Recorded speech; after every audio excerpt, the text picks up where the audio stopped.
Hi எல்லோருக்கும் இனிய காலை வணக்கம். Good morning. எல்லோரும் எப்படி இருக்கீங்க? இது தான் நான் யூடியூப் ஸ்டார்ட் பண்ணி நான் போடுற ஃபர்ஸ்ட்டு விலாக்னு சொல்ல முடியாது. என்னோடய டேயில் என்னென்ன நடந்துச்சுன்னு சொல்லிட்டு கொஞ்சம் கொஞ்சம் வீடியோ எடுத்து வச்சுருக்கேன். எல்லாத்தையும் உங்களுக்காக போடுறேன். உங்களோட சப்போர்ட் எனக்கு தாங்க. ஃபஸ்ட்டு மார்னிங் எழுஞ்ச உடனே நான் இவன்கிட்ட கொஞ்சிட்டு வெளியே போனால் தான் எனக்கு அந்த நாளே ஃபுல்ஃபில் ஆன மாதிரி இருக்கும். இவன் தான் எங்கள் வீட்டு தங்கக்குட்டி மஹி. இவனுக்கு 6 இயர்ஸ் ஆகுது. எங்ககிட்ட இவனுக்கு 6 இயர்ஸ் ஆகுது. எங்ககிட்ட செல்லமாக இருப்பான், ஆனால் கொஞ்சம் அக்ரெசிவ் எல்லார்கிட்டேயும். சார் ஏசி இல்லாமல் இருக்க மாட்டார். அப்புறம் ஃப்ரெஷ்ஷப் ஆகிறதுக்கு வெளியே பார்த்தா இன்றைக்கி மண்டே. உங்களுக்கு என்னென்னு உங்களுக்கே தெரியும்.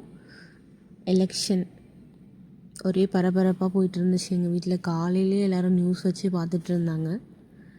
அதுக்கப்புறம் நான் போய் ஃப்ரெஷ்ஷப் ஆகிட்டு எல்லோரும் காஃபி குடிச்சிட்டாங்க. எனக்கு மட்டும் நான் காஃபி போட்டு குடித்தா மட்டும்தான் எனக்கு பிடிக்கும். கொஞ்சம் ஸ்ட்ராங்காக, கொஞ்சம் சர்க்கரை அதிகமாக. நானும் டயட் இருக்கணும்னு நினச்சிக்கிட்டே இருக்கேன். சுகர் கட் பண்ணணும்னு நினைக்கிறேன். பட் சுகர் மட்டும் என்னால் கண்ட்ரோல் பண்ணவே முடியல. எனக்கு சுகர் க்ரேவிங்ஸ் வந்துகிட்டே இருக்குது நான் டயட்டில் இருந்தாலும். அது எப்படி போக வைக்கிறதுன்னு எனக்கு தெரியல. யார் யாருக்கெல்லாம் காஃபி ஸ்ட்ராங்காக சர்க்கரை கொஞ்சம் தூக்கலாக போட்டு குடிக்க பிடிக்குமோ அவங்க கமெண்ட்டில் எனக்கு சொல்லுங்கள். நான் மட்டும்தானா காஃபி குடித்தாதான் என்னோடய டே ஸ்டார்ட் ஆகும் அப்படி இருக்கேனா, இல்லை எல்லோரும் அப்படி தான் இருப்பாங்களான்னு எனக்கு தெரியல. ஆனால் எனக்கு மார்னிங் காஃபி குடிச்சே ஆகணும். நான் எத்தனை மணிக்கு நான் 9 எழுந்தாலும் 10 எழுந்தாலும் எனக்கு ஃபஸ்ட்டு காஃபி குடிச்சிட்டு தான் நம்ம 1 glass coffee with 1 packet milk Bikis or Marie biscuit இது சாப்பிடுவேன். எப்பயுமே சாப்பிடுவேன் மார்னிங். அது எனக்கு இது காஃபி வித் பிஸ்கட் இருந்தாலே போதும். எனக்கு பிரேக்ஃபாஸ்ட்லாம் தோசை, இட்லி, பிளாப்லா அதெல்லாம் எனக்கு தேவையில்லை. எனக்கு காஃபி வித் பிஸ்கட் இருந்தாலே எனக்கு போதும். ஃபர்ஸ்ட்லாம் க்ரீம் பிஸ்கட் ஒன்று சாக்லேட் ஃப்ளேவரில் இருக்கும். அது எப்பயுமே எங்கள் வீட்டில் ஸ்டாக் இருந்துகிட்டே இருக்கும் எனக்காக. பட் இப்போ பேன் பண்ணிட்டாங்கன்னு நினைக்கிறேன். அந்த பிஸ்கட் எங்கே தேடினாலுமே கிடைக்கவே மாட்டேங்குது. ஸோ அதுக்கப்புறமேட்டுக்கு நான் மேரிகோல்ட் அண்டு மில்க் பிக்கிஸ் அதில் போயிட்டேன். நான் நல்லா ஸ்ட்ராங்காக காஃபியை நல்லா ஸ்ட்ராங்காக ஆற்றிக்கிட்டு அதுக்கப்புறமேட்டுக்கு நல்லா சூடாக குடிக்கவே கூடாது. நான் சூடாக குடிக்கவே மாட்டேன். ஆறி போய் அப்போ குடித்தா தான் அதோடய டேஸ்ட்டே இருக்கும். ஆறி போய் குடித்தா செம்ம டேஸ்ட்டாக இருக்கும் காஃபி. அப்புறம் காஃபி முடிச்சுட்டு அதுக்கப்புறமேட்டுக்கு என்னோடய ஒர்க்குக்கு லாகின் பண்ண ஸ்டார்ட் பண்ணிட்டேன். 3 நாள் லீவ் போனதே எங்களுக்கு தெரியல. ஃப்ரைடே, சாட்டர்டே, சண்டே லீவ் விட்டாங்க. மண்டே ஏன்டா வேலை பார்க்குறோம், ஏன்டா லாகின் பண்ணுறோம் அப்படின்னு இருந்துச்சு. எப்போ நான் 3 நாள் டக்குன்னு போயிடுச்சு அப்படி இருந்துச்சு. ஆனால் எங்கேயும் போகல, எதுவுமே பண்ணலை. பட் ஆனால் அந்த 3 நாள் சீக்கிரமாக போயிடுச்சு. இந்தமாரி யார் யாரெல்லாம் ஃபீல் பண்ணுவீங்க? ஐடியில் இருக்கவங்க. அதுக்கு நான் ஐடியில் ஒர்க் பண்ணுறேன்னு இல்லை, நான் மெடிக்கல் கோடராக ஒர்க் பண்ணிகிட்ருக்கேன் ஒரு கம்பெனியில். லாகின் பண்ணிவிட்டு டைம் ஷீட் போட்டுட்டு கொஞ்ச நேரம் மெயில்ஸ் செக் பண்ணிவிட்டு அப்புறம் என்னோடய டே அப்படியே போகும். அப்படியே ஸ்டார்ட் பண்ணிடுவேன். ஒர்க் ஸ்டார்ட் பண்ணிவிட்டு என்னோடய டாஸ்க்கெல்லாம் கம்ப்ளீட் பண்ணிட்டேன்னா ஓகே. என்னோடய ஜாப் டைமிங் 8 to 5 தான். பட் ஆனால் நான் வேலை பார்க்குறது அப்படியே அதுக்கு நடுவில் நியூஸ் பார்த்துட்டு யார் யார் எவ்வளோ அப்படின்னு பார்த்துட்டு அதுக்கப்புறம் தோட்டத்துக்கு போனால் என்னோடய தம்பிங்க 2 பேரும் அதிசயமாக இன்றைக்கி வேலை செஞ்சிட்டு இருந்தானுங்க. சரி எடுப்போமே, என்னையும் சேர்த்து போடுவோமே அப்படின்னு சொல்லிட்டு எடுத்தேன். நான் ஜாபுக்கு போய் ஃபர்ஸ்ட்டு 1 இயர் ஒர்க் ஃப்ரம் ஹோமில் இருந்தேன். அப்புறம் நெக்ஸ்ட்டு 1 இயர் ஒர்க் ஃப்ரம் ஆஃபீஸில் இருந்தேன். இப்படிப்பட்ட இடத்தெல்லாம் விட்டுட்டு அங்கே போய் இருந்தால் எப்படி இருக்க முடியும்? எனக்கு சிக்காயிட்டேன். ஸோ திரும்பியும் என்னை ஒர்க் ஃப்ரம் ஹோமுக்கு அனுப்பிச்சிட்டாங்க. எனக்கு என்ன பேசுறதுன்னு தெரியல. ஸோ நான் வந்து இதில் வந்து அதுக்கப்புறம் நான் மியூசிக் ஆட் பண்ணி விட்டுறேன். என்னோடய டேவை வந்து நான் எப்படிலாம் போச்சு அப்படி சொல்லிவிட்டு நீங்கள் பாருங்கள்.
அப்புறமேட்டுக்கு வந்து எங்கள் அம்மா வந்து கொஞ்ச நேரம் வந்து ரெஸ்ட் எடுத்துகிட்டு இருந்தாங்க.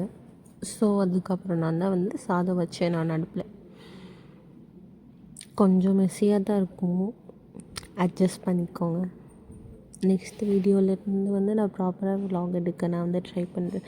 எப்போ தான் ஸ்டார்டிங்கிறதுனால கொஞ்சம் ஸ்டார்டிங் ட்ரபிள். அதுக்கப்புறமேட்டுக்கு கேமரா வீடியோ எடுக்க யாருமே இல்லை, நானே வச்சு நானே எல்லாம் பண்ணுறதுனால அப்படி இப்படி இருக்குது கொஞ்சம் வீடியோ. அப்படி கொஞ்சம் அட்ஜஸ்ட் பண்ணி இதெல்லாம் பண்ணிகிட்ருக்கும் போது நான் ஏன் யூடியூப் ஸ்டார்ட் பண்ணேன் அப்படி சொல்கிறேன். நான் ஏன் யூடியூப் ஸ்டார்ட் பண்ணேன்னா, எனக்குள்ளே என்ன இருக்குது, என்னால் என்ன பண்ண முடியும், என்கிட்ட என்ன திறமை இருக்குது அப்படின்னு சொல்லிட்டு எனக்கு தெரியாது. ஆக்சுவலி நான் வந்து காலேஜ் வந்து யூஜி வந்து 3 இயர்ஸ் படித்தது வந்து பிஓ ஃபுட் ப்ராசஸிங் அண்ட் சேஃப்டி அந்த கோர்ஸில் நான் முடித்தேன். நான் கோர்ஸ் இல்லை, டிகிரி படித்து முடித்தேன் நான். அப்போது வந்து எனக்கு வந்து சப்ஜெக்ட்லாம் பேக்கிங், நிறைய டயட்டிஷியன் அது மாதிரிலாம் எனக்கு சப்ஜெக்ட்லாம் இருக்குது. எனக்கு வந்து பேக்கிங் மேலே வந்து கொஞ்சம் ஆர்வம் அப்படி சொல்லிட்டு தான் இருப்பேன். ஆனால் வந்து நான் ட்ரை பண்ணதே இல்லை இது வரைக்கும். வீட்டில் வந்து பேக்கிங் ஏதாச்சும் ஒரு கேக் பண்ணுவோம் அப்படின்னு சொல்லிட்டு நான் எதுவுமே ட்ரை பண்ணதே இல்லை. எனக்கு மைக்ரோவேவன் இருந்தால் தான் நான் வந்து பேக் பண்ணுவேன், அது மாதிரி எனக்கு திங்ஸ் இருந்தால் தான் நான் எல்லாமே பண்ணுவேன் அப்படின்னு நான் அடம்பிடிச்சிட்ருக்கேன். நான் ஒரு விஷயத்து மேலே வந்து ஆர்வம் இருக்குன்னா வந்து அது வந்து மைக்ரோவேவன் இருந்தால் தான் பண்ணணும்னு இல்லைல்ல. நீ வந்து இப்போவே சும்மா வந்து அடுப்பில் பானையிலையோ இட்லி பானையிலையோ எதில் வேணாலும் செய்யலாம். பட் நான் அப்படி இல்லை. சரி இதெல்லாம் நான் பண்ணணும் அப்படி சொல்லிட்டு தான் வந்து நான் வந்து ஸ்டார்ட் பண்ணியிருக்கேன் யூடியூப் சேனல். இவன் தான் செகண்டு குட்டி. இவன் பேர் வந்து சீசர். இவன் வந்து நவம்பர் மந்த் தான் வந்து பிறந்தான். லேப்ரடார் வித் சிப்பிப்பாறை வந்து கிராஸ்.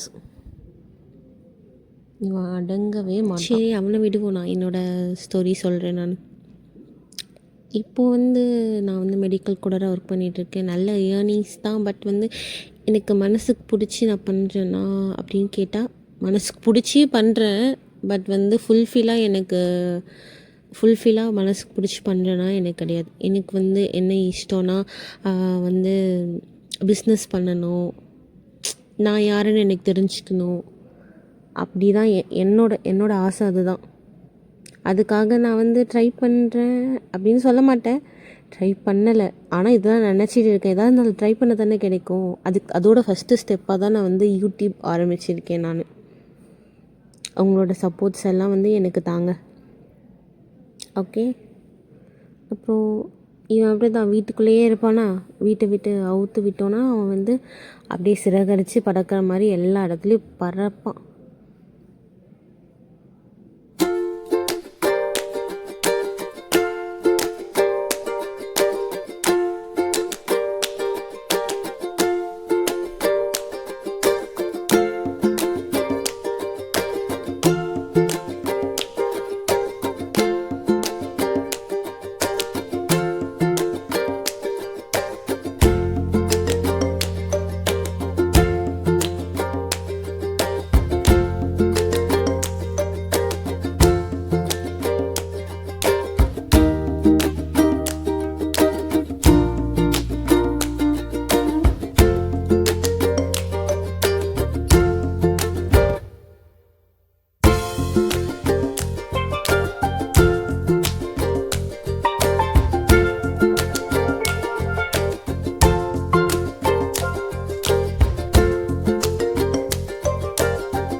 நெக்ஸ்ட்டு ஏன் வெடிச்சோன்னு சொல்லிட்டு எல்லாருக்கும் தெரியும்னு நினைக்கிறேன். இதோட என்னோடய vlog முடிக்கிறேன்.